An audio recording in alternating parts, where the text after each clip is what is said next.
Hoy vamos a seguir viendo contratos, que es la unidad que estamos tratando ahora de la materia.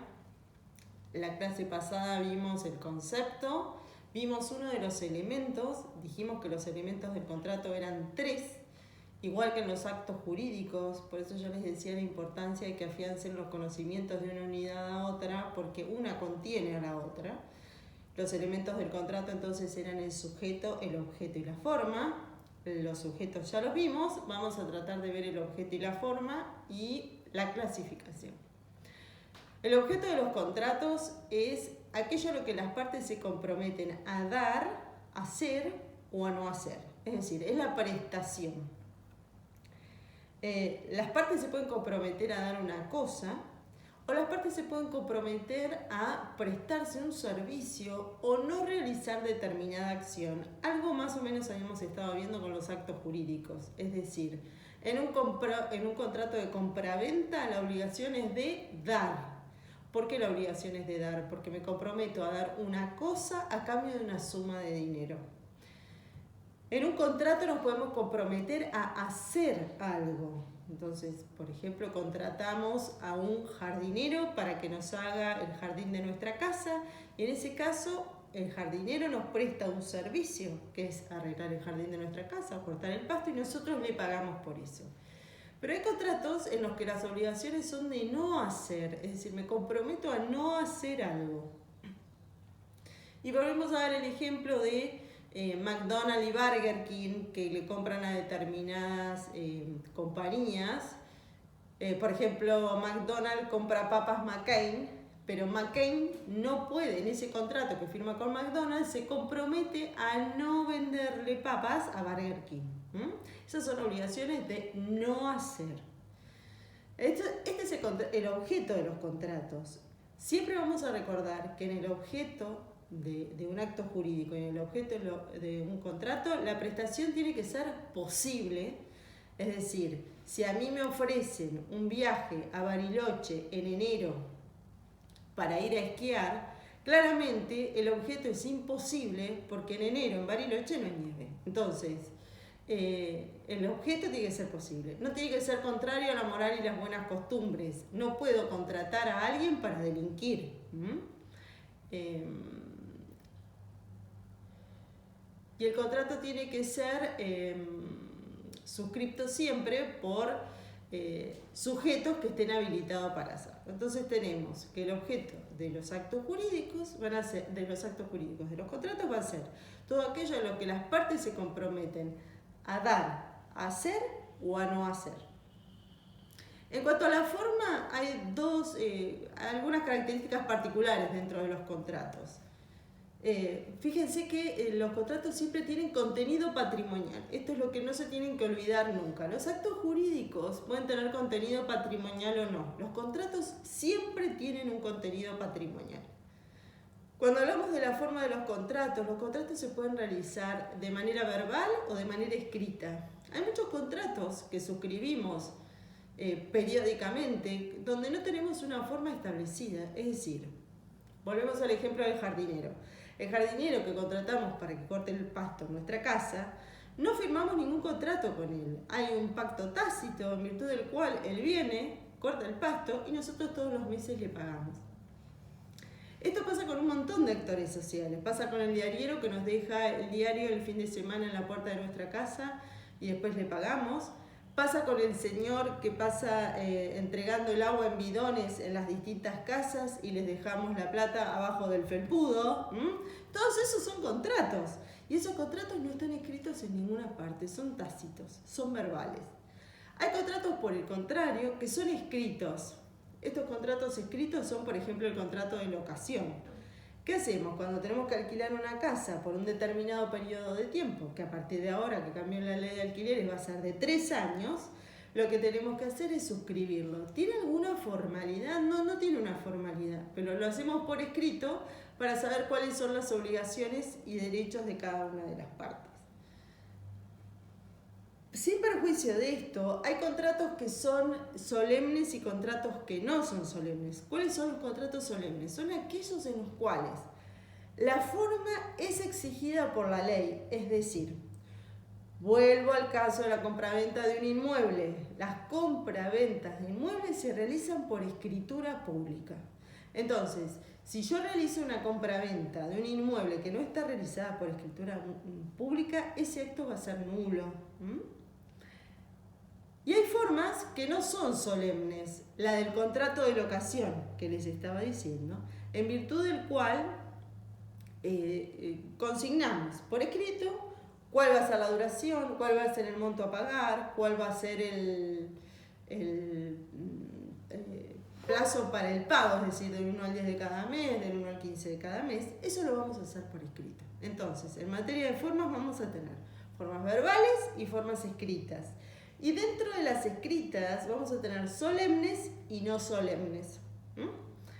Es de vital importancia para la prueba de un contrato si se suscribió con la forma que establece la ley. Es decir, los contratos de compraventa de un inmueble que se hacen por escritura pública no tienen que ser demostrados porque la escritura pública por sí sola hace que ese acto sea verídico. Por el contrario, si tenemos un contrato de locación, donde pueden suscribirlo las partes con un abogado, las partes en una inmobiliaria o las partes realizarlas por ellas mismas, lo tienen que hacer por escrito, pero además nosotros lo que hacemos habitualmente es hacerle certificar las firmas que se insertan en ese contrato para darle cierto grado de validez. ¿Cómo vamos a demostrar la locación? Por la existencia de un pacto escrito. Entonces, es vital para los contratos cómo se suscribe, cómo son las formas. No se queden solamente con que el contrato de locación es el de inmueble. Suscribimos habitualmente un montón de contratos. Hay algunos contratos que ustedes por ahí ni siquiera lo identifican como de locación o de alquiler, pero creo que en alguna clase se los dije, cuando vamos a la costa y alquilamos un cuatriciclo, ahí no firmamos nada, no suscribimos nada, solamente nos piden que dejemos el documento y pagamos la hora y después nos devuelven el documento. Esos son contratos de locación o alquiler. Cuando van a alquilar disfraces a una casa de disfraces, ustedes tienen que dejar una seña, que es una parte del contrato, les dan el disfraz y ustedes lo tienen que devolver y les devuelven la seña. Eso es un contrato de locación. Cuando van a esquiar y les alquilan las tablas de esquí, les dan las tablas, ustedes pagan a veces un depósito de garantía y cuando devuelven las tablas y el equipo, les devuelven el depósito de garantía. Todos esos son contratos de locación. No se queden solamente con que los contratos de locación son los contratos que se celebran sobre inmuebles. El alquiler de autos. Lo mismo, como bien algunos de los trabajos prácticos que hicieron, confunden la donación con solo donar un inmueble, es decir, cuando el abuelo le deja al nieto una casa. No es así. La donación es cualquier regalo que recibimos. Los regalos de cumpleaños son donaciones y esos son contratos. ¿Qué particularidad tienen? Que solo uno presta u otorga la cosa y el otro es beneficiario. Vamos a ver la clasificación de los contratos. Los contratos pueden ser consensuales o reales. ¿Cuáles son consensuales? Los contratos, habíamos dicho cuando se formaba el consentimiento, que una parte ofrece una cosa, la otra parte lo acepta y ahí se forma el consentimiento. Los contratos que son consensuales no necesitan absolutamente nada más. Para que ustedes lo entiendan, cuando tenemos un contrato consensual, podemos suscribir el contrato hoy día para que su cumplimiento sea más adelante. Por ejemplo, si ahora estamos en julio del 2020, contratamos unas cabañas en Bariloche para enero del 2021, podemos suscribir el contrato hoy día, va a ser consensual, sin perjuicio de que la entrega de la cosa se produzca para su uso en el mes de enero del año que viene. Basta el consentimiento, nos ponemos de acuerdo en los días, nos ponemos de acuerdo en el valor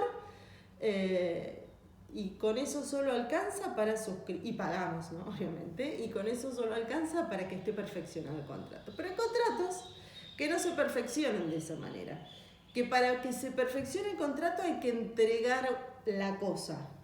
Por ejemplo, si nosotros vamos a Capital Federal hoy día y tenemos que hacer algún trámite, es muy habitual que dejemos nuestro auto en una cochera o estacionamiento. Ese es un contrato de garage. Cuando nosotros dejamos el vehículo por 1 hora, 2 horas o pagamos una estadía en Capital para realizar trámites, ese contrato se llama de garage. Ese contrato se suscribe verbalmente, pero exige la entrega de la cosa. Es decir, no va a haber contrato de garage si yo no dejo mi auto en el estacionamiento. El objeto del contrato es ese. Si yo no suscribo un contrato con esas características, no voy a estar perfeccionándolo. Entonces, hay algunos contratos que se exige la entrega de la cosa. Se los cambio por ahí. Cuando celebramos un contrato de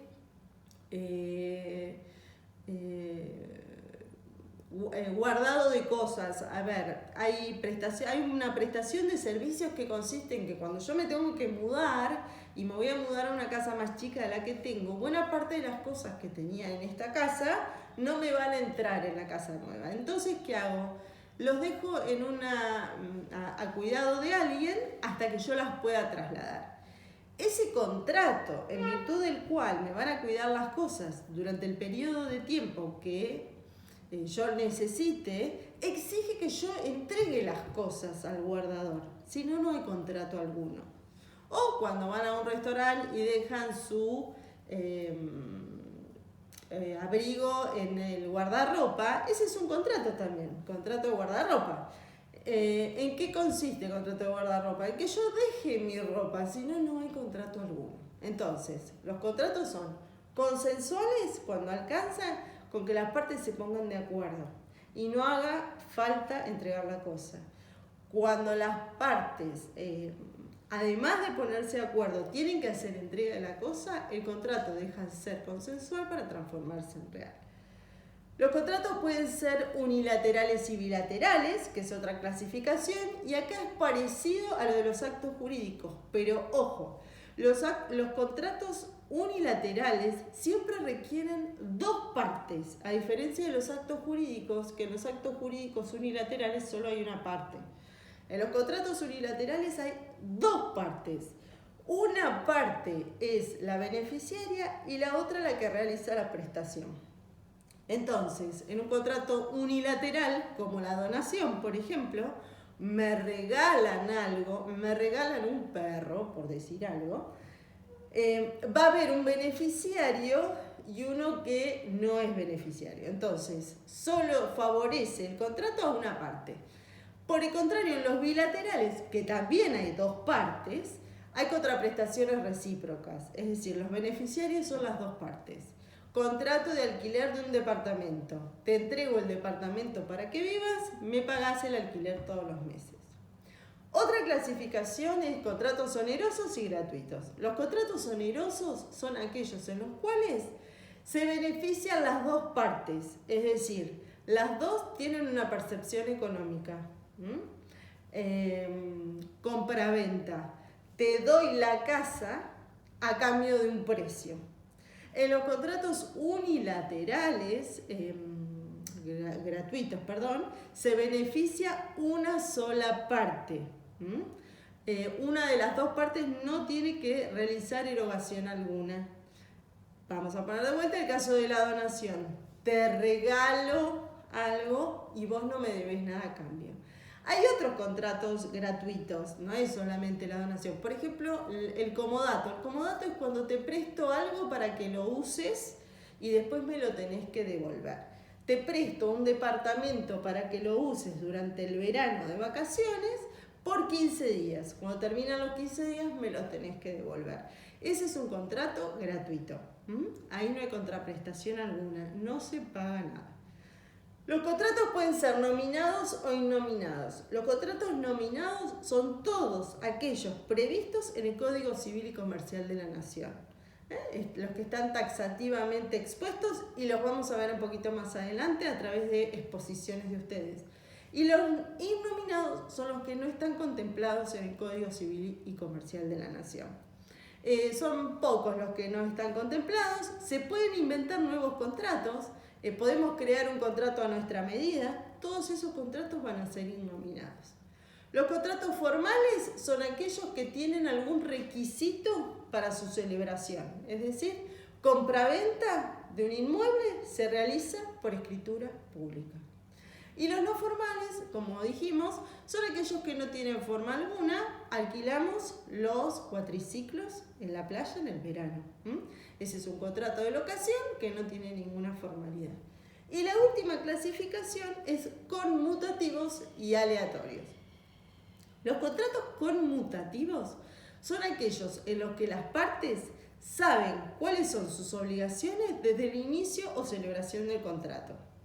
Por ejemplo, si compro una casa, yo sé desde el inicio cuál va a ser la casa, cuál va a ser el plazo de pago, cuándo va a ser la entrega, cuándo se va a celebrar la escritura pública, todo está estipulado.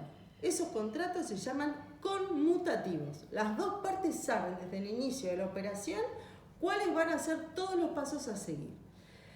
En los aleatorios, por el contrario, yo contrato un servicio sin saber a ciencia cierta cuál va a ser mi prestación. Por ejemplo, cuando yo contrato los servicios de un abogado, el abogado te dice, para que lleve adelante una acción, ¿no?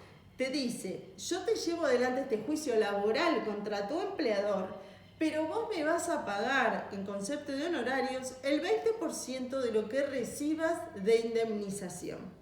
¿Cuánto va a ser ese 20%? No lo sabemos, por eso es aleatorio. Hasta que no se realice el juicio y no sepamos, porque el juez lo determinó o porque arribamos a un acuerdo, cuál va a ser el monto del juicio, no sabemos cuánto va a ser el 20%. Solo sabemos que va a ser ese porcentaje, pero no sabemos el quantum, no sabemos cuál va a ser el total.